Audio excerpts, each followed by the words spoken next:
The votes have been calculated, and the next hero to join the Deadlock cast is Drifter. Drifter, an ancient vampire that's been roaming this planet for generations, feasting on nameless foes, and having no regard for vampire society, has caused quite a name for himself.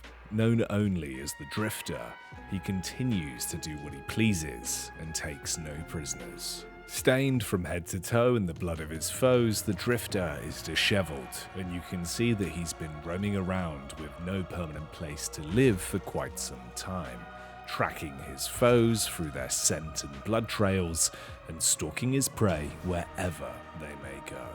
With some very unique animations, just a Drifter, you can see that he looks ferocious. I do like the way Valve have designed the character to overall feel like he is some sort of monstrosity, half man, half beast, feeling almost more werewolf-esque in his attack animations. His light melee is particularly fun, reminding me an awful lot of the zombies, the headcrab zombies from Half-Life.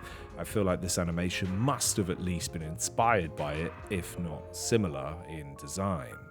Overall, I think his animations for his run cycle, crouching, and the way that he stalks around the cursed apple does particularly suit him, and I'm a big fan of his jump and leap animations.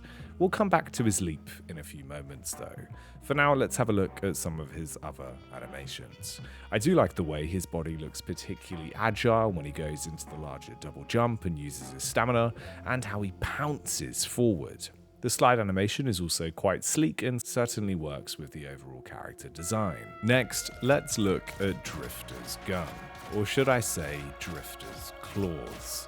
Amply known only as the Drifter's claws, his weapon of choice is his bare hands, reloading them through the power of his blood. Moving on, you can see his leap animation that I mentioned previously. To me, it seems heavily inspired by the Hunter from Left 4 Dead. I've always enjoyed the Hunter and particularly find the similarities to be quite a fun reference when playing Drifter through the limited games I've had of him. Enough talk about animations though, let's have a look at Drifter's kit. Rend is his first attack. Tear your foes apart with powerful might. Using Rend will allow you to do a conal based attack and deal tons of damage to your opponents. This vampire's got claws. You can see here just how forgiving the radius of this AoE is, allowing you to do an awful lot of damage to targets that are grouped up in lane or from substantial distance away. Overall, it's quite a fun attack to use, allowing you to scale off of your melee damage as well, so that you can get a lot of range damage off the back of speccing into melee items. But if you want to close the distance, Stalker's Mark might be more your speed.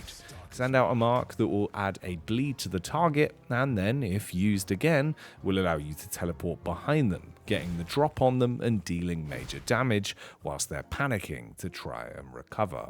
You can see how it works here, with quite a forgiving radius, allowing you to cast from effectively one side of the bridge buff to the other bridge buff.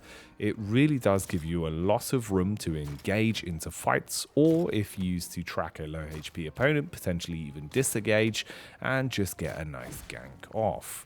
There's lots of avenues for you to be able to use this effectively, and you can see just how good the radius is when teleporting from Guardian all the way to the middle of the lane. This will quite surely catch your opponents off guard for the first few days of Drifter being in the matchmaking pool. Bloodscent is how you're going to always have the edge on your foes though.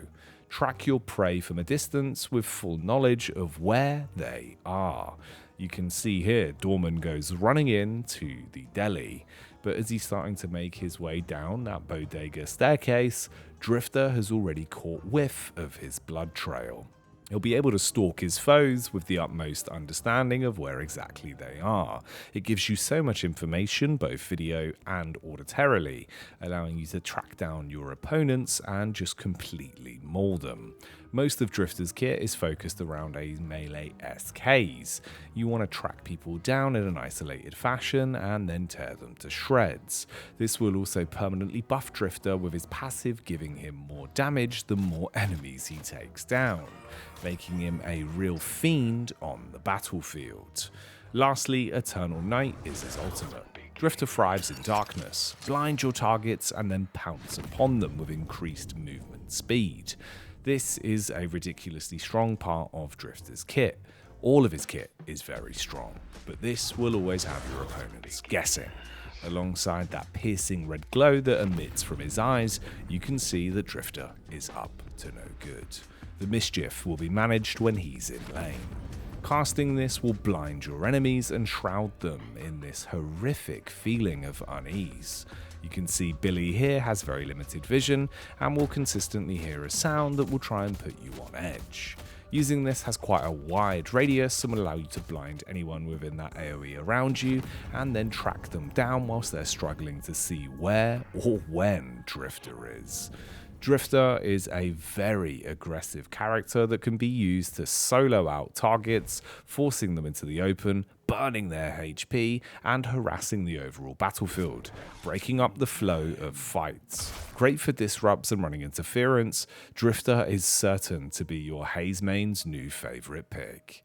What do you think of Drifter? Let us know in the comments down below. Of course, more videos to come following the other heroes releases. We'll see you soon for more brand new Deadlock videos here on Dead Air. Don't forget to like and subscribe. As always, I've been your host, Jacky.